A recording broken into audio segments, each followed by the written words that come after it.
And like, it's like they're always putting a carrot out in front for Mhm. you to go after, right? And then you realize that you have missed out on life because you've been so busy thinking ahead about the next thing that you had to do, you had to achieve.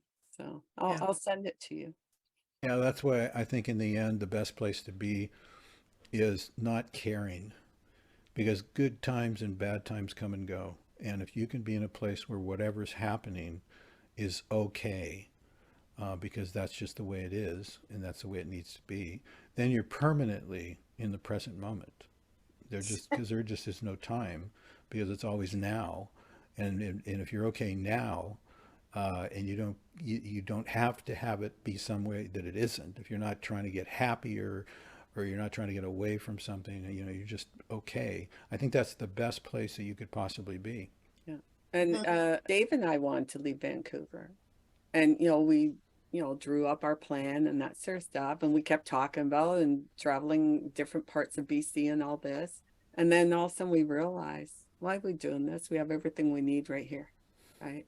So Yeah, something. that's where I'm at now. It's like, well, if it's meant to be, it'll happen because it's supposed to happen for my own evolution, my own spiritual growth or whatever. And if it doesn't happen, then it's okay as well. It's all inside. It's an inside job, right? Mhm. It doesn't have to be, it doesn't really have anything to do with outside. Well, somewhat. I mean, obviously, if you're not in a good situation, then it does a little bit, right? But I'm not. I mean, I have a beautiful apartment. I have great friends. I have a great career. I'm in a great city. I mean, and I'm like wanting something different, like wanting something that I think is going to be better is really deceiving myself, like, because it may not be better, Yes. so just being accepting where I'm at and I'm being grateful. I have so much gratitude now for everything I do have, for the great things in my life. I have so many wonderful things in my life, wonderful people. And yeah, so I just count my good fortunes. And it all can change on a dime. Something serious could happen to you, and that all would be gone. So even that, even being even that's why I don't look for happiness. I look for truth. Well, that experience inside though will not be gone because that's in me now. Like I have integrated that into myself. Like that craving and aversion was my divided mind, right? But now I've integrated those parts of my mind and that's permanent. So far, That's so far. Tomorrow's a new day. Anything can happen, yeah, you right? know what? I don't think about that. I don't think about that. And yeah, I do sometimes worry about it, but that is a much less prominent theme now.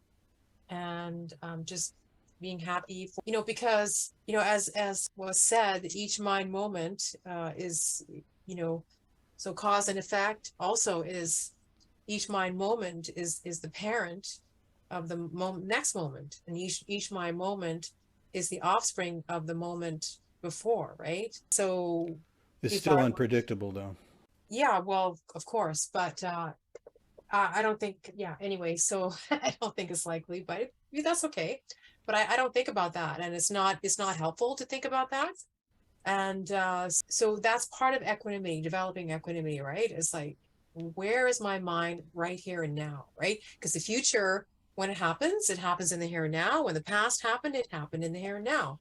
Yes. So what is the state of my mind? What are the contents of my mind in this moment? Now, there are many trillions of moments that happen in a wink of an eye. So keep that in mind, right?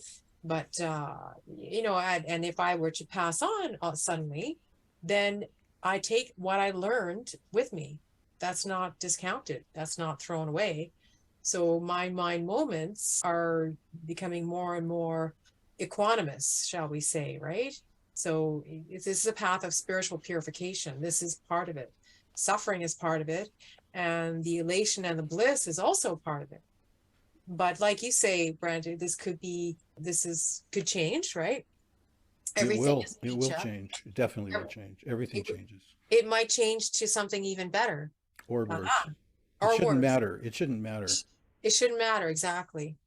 But we're not all enlightened yet. So, but that's full equanimity, right? When we become fully enlightened, then you get to a point where it doesn't matter anymore. So, yeah.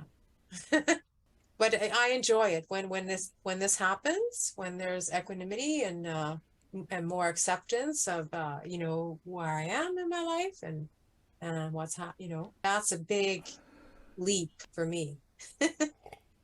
Lucky times. So I'm Yeah. enjoying it while it lasts. While it lasts. Yeah. I earned it and I worked hard for it. So yeah. A couple of years ago, I was doing the Ascended Master readings, right? That's Saint Germain and that. And of course, they talk about the Buddha. But when I did the readings, there was one thing I found, and it was life of learning or learning of life or something. I have to find the book again. But this is what I wrote down. That's why I just left for a few minutes because it's on my laptop. And it says, when we stop giving power to appearances, which is human creation, we will have results. If we struggle, we will not have results because the attention is on the wrong thing. Give your presence, or like your true nature, the reins instead of you holding the reins yourself. Tension is human force. And when I was listening to you talking about I try and stay in the now, I know everything's in the now, right? That sort of thing, right? And you know, Brent was talking about change and that. Well, that's true. And there is always change. But I think it is, do we react to the change that happens around us? Like, how do we react to it, right? And I think when we go on the spiritual path, one way we measure that progress is we stop reacting too much to what's going on outside of us, right? Because a lot of what happens outside of us is out of our control. So anyway. What is under our control? I can't find anything that is. I mean, I would be in the space that I just said I would want to be in and not caring what's here. If I could choose to be there, I would already have done that. I would be there and I would be as happy as it can be. But I can't do that. I cannot decide what I'm going to be feeling in the next moment. Wouldn't it be great if we could? That's why we're talking about this stuff, because we can't. It's impossible because the next instant brings the next thought, the next feeling, whatever. We're like observing that happen. We're observing the moment changing, and being okay with it is what we want. But we would be there if we could do it. It's not a decision. I don't even know how to get there, or I'd be there. But we're talking about it. But it looks like we're choosing things. But it's like if we could choose, we would choose to be perfectly at peace and happy no matter what happens. That's certainly what I would choose. But I don't see any possibility in doing that. But I think we do have choices, and but we are part of society, so we learn how to react in probably not the best manner sometimes from what we see going on around us, right? I think we are conditioned from a very young age to behave a certain way. And you know, years ago, I can remember watching a woman who was a producer for something like The Young and the Restless or one of these soap operas. And she said, well, you know, I think soap operas are important for people to watch because then they learn how to behave. Like, really? You know, conditioning, that's conditioning, right? But anyway. So the concept is training the mind. So right now your mind can do certain things and it can't do other things. So with the things that it can't do, it doesn't have a lot of choice. But if you want free choice, you can do that by training the mind. In Buddhism, they have these techniques for training the mind using contemplative meditation. So you actually can change, Brent. You can achieve that supreme happiness all the time. assuming that happiness means peace of mind. So no matter what happens, you stay peaceful. Now in Christianity, this is the story about Jesus calming the storm and walking on water. It's the symbol of the same thing, that no matter what happens in the storm or the deep blue, the depths of the sea, you can rise above it and just stay calm. So these two religions both are saying similar things, but it doesn't just happen. You have to work at it and you have to train at it. So have you achieved that? I've, it's not about, there's no line saying on this side of the line I've achieved it, and on this side of the line I haven't. What it is a path. So I'm walking along the path, and yes, I have had certain achievements, and I'm still walking and still going that same direction. So I'm on the path, but I haven't got to the ultimate goal yet. Okay, so what's keeping you from doing that right now? I'm not responding to the training as fast as I might. Okay, and is that because of any other reason than you just don't feel like doing it? No, well, that could be part of it. I don't know. I'm just plugging away, doing the thing I do, and making progress. What I notice about myself is when I have a really strong desire to do something, then I can do it. But if I have no desire or very little desire to do it, then I don't, because I've got I've this noticed to-do the same list. thing. I got this to-do list a mile long, and Yeah, I go through it, and the only things I can do are the things in that instant I want to do. That's a feeling of desire, right? Well, if that desire is not there, I can't do it. So that's yeah, the ultimate issue here. I mean, I believe that it might be possible to get to that point that you're pointing to, and I hope it is. That's my dream too. But whatever it takes to get there has to be done. And if you don't have enough desire to do it in that instant, you can't. So we're back to this. I want to get someplace, but I don't have the desire to quite do it yet. mm, Otherwise, we'd be there. Is that because you're just comfortable where you're at? So that's Well, there's you're nothing to motivate you to want to achieve that. yeah, yeah, that's it. See, that's the observing that right now in this instant, I'm wherever I am, and if I have this idea about being someplace that's higher or better or whatever, then there's something that I'm thinking maybe I can do to get there. And if I can find that, I also have to have, unfortunately, the desire to actually go through whatever that is to get there. And I think you're spot on. And that's the whole problem with this is we all know these ideas. We have these ideas in our heads, and we Mhm. know what we want, and we're trying to get there. But it's not like something that you can just decide in an instant to just do. You yeah, have to have that desire. And in my experience in life, it's the desire comes and goes. And someday, yeah, like that drug I took, hypocodone, after I had the surgery, that gave me a sense of well-being to do anything, and I was so productive in the hours after that surgery. All afternoon, I'm doing things, I'm organizing things, I'm getting rid of stuff, I'm going like crazy, and I'm so happy, and I'm so feeling so good. But it was because I had that drug in me. If I hadn't had that drug in me, I wouldn't have been able to do that. But I can't be taking that damn drug every day. So that's the issue. If I didn't mind getting hooked on that drug, I'd just take that drug every day, and I'd probably be happier in hell. But you can't do that, right? But we want to do that. We want to get to that point. We want these things that we want, but there's something in the way. And as far all I can find is just the lack of the impetus in that moment to take that next step and to do whatever needs to get done. And so I I can't. think that's part of it. Motivation is part of it, but actually knowing what to do. What is the next step?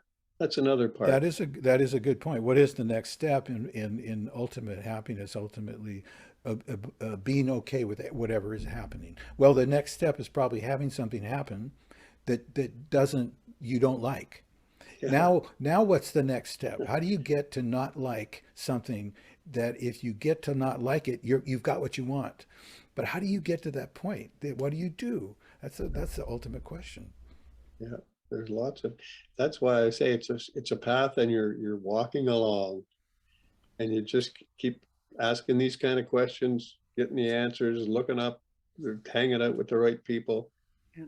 And even the Otherwise, path is, even the path, the idea of the path is kind of funny because, yeah, I'm walking along the path. Here comes an offshoot. Now, which way do I go, left or right? You know, yeah, that's important.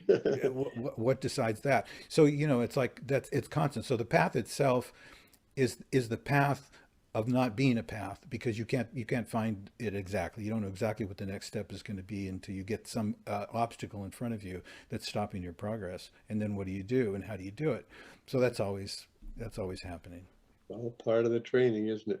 I want to go back to what you were talking about earlier, Brent, with death, because you've had these travels using certain drugs and that.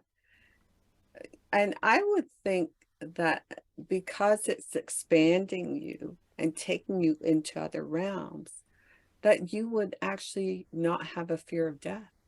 I actually don't. I mean, it's hard to describe the feeling, but it was the way someone died. It was how they died. It was against their will, and somebody, and it. I don't know. I don't even know why I'm upset about it. I can't. It's hard to even like talk about it. I'm not Oh, afraid of death at all. oh, I'm afraid of dying. yeah, Maybe that's it. I am afraid of dying if dying is going to be uncomfortable. But death itself, I mean, actually, I'm looking forward to it. I have no problems yeah. with death. It's in the slightest. I want to find out if there's life after death. And if there isn't, I'm not going to be there to be worrying about it. So if there is, that's great. I want to know what that is, so I'm open. Okay. I'm open. But the way this scene in this film was, and it did something to me. I'm not sure even what it was. Okay. Well, just so you know, the topic next week is about out-of-body experiences and near-death experiences. Mm. So if you have stories to share or even, interesting videos on the topic, there's one that I'd like to show next week. It's not very long, and I think the fellow really explains it, like describes what he went through really well. And I like to show that, but keep that in mind. And Dave is reading Robert Monroe's Journeys of the Body. Actually, he's reading Far Journeys, which is his second book. And Robert Monroe started the Monroe Institute. He had many travels of the body. So I think, between near-death experiences and travels of the body, it should be an interesting topic to cover. Just so you know, there's a woman here in Vancouver, and actually quite a few of them, who teach how to have out-of-body experiences. It's fascinating. Yes, there are people that, I guess it's astral traveling. They do that. At least I don't recall, having that type of experience. I think if I had, I'd remember it, right? I've had an out of body experience to some degree when I had an accident in New York City in Mhm. 2001. But I described that in one of the earlier videos. But it took me years to realize. And it was only after I read Monroe's books that that was me that I saw and, not someone else. But yeah, it should be interesting. Maybe I should actually tell that story one more time. And anything else that people would like to share about Strife? Any stories on Strife that you'd like to share? Well, I wanted to say, okay, so you were saying before earlier, right, that you can choose like how you react in situations. Not always the case, actually, because, okay, sometimes it's just a reflex reaction, right?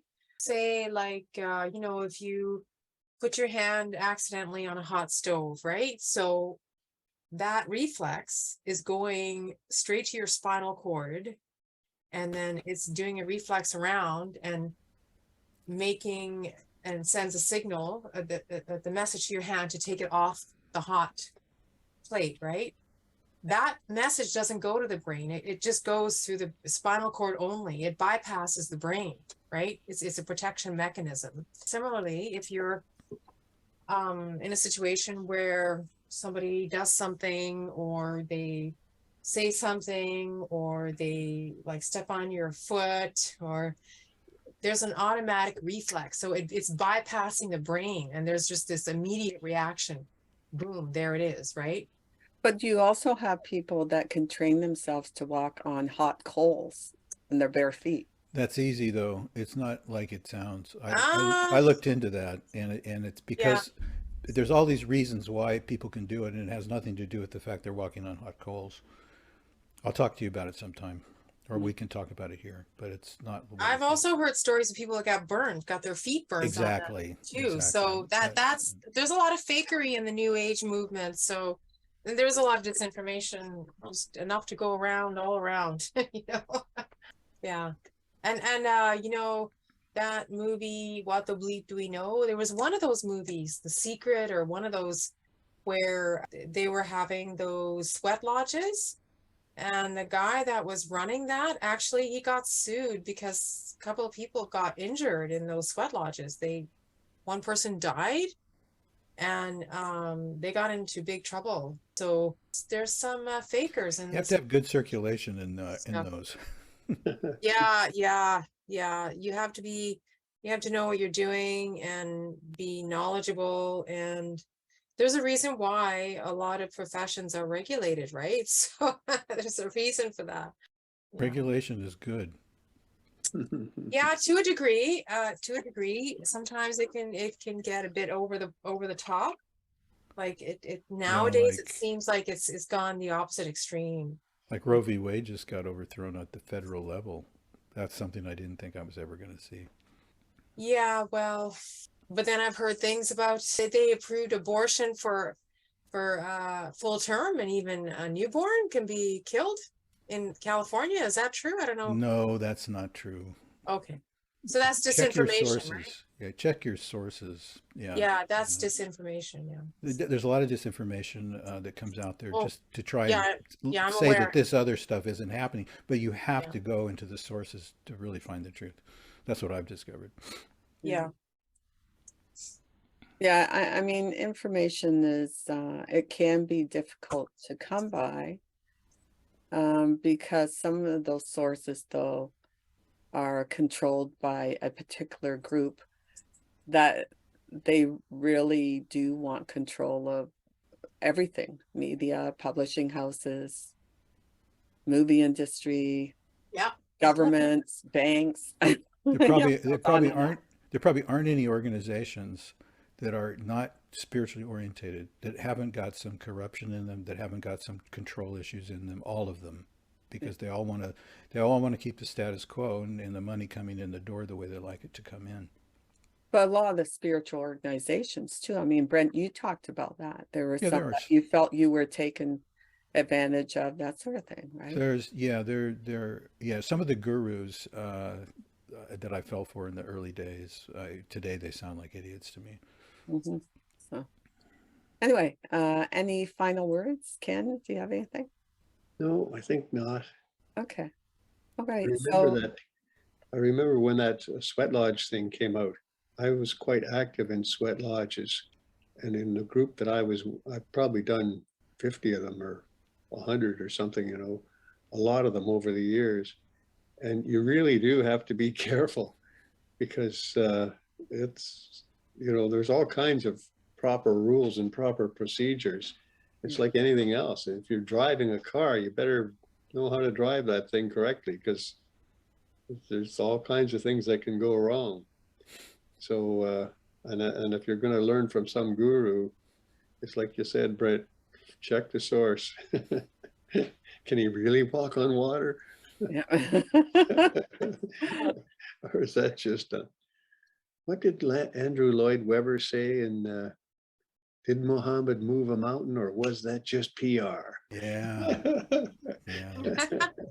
That's a really good movie. That's Isn't an it great? excellent It film. was what inspired me toward the spiritual path. Yeah, yeah. Just the music was so fantastic. Fabulous, Yeah. Was fabulous. that, which one was it? Because he did, Jesus Christ oh, Superstar. Jesus Christ. Yeah, it was great.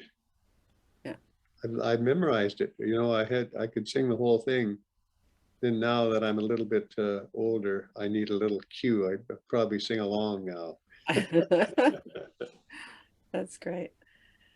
Well, keep healing, Brent, and I'm glad you joined us tonight. And I'm glad you feel that you are improving as days go by. So that's nice to hear. And Ken and Faith, remember to next week what our topic is, and Brent too, if you want to add anything to it, let me know.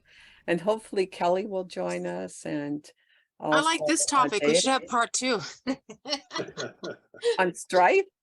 You know what, though, it just comes out anyways. It comes out in topics, There's right? plenty of strife in some of our meetings anyway. There is plenty of strife in our meetings, so Right there in the add some moment. fire. Add some fire to it. So, okay. Well, thank you, everyone. Good We'll night. see you next week. Bye-bye.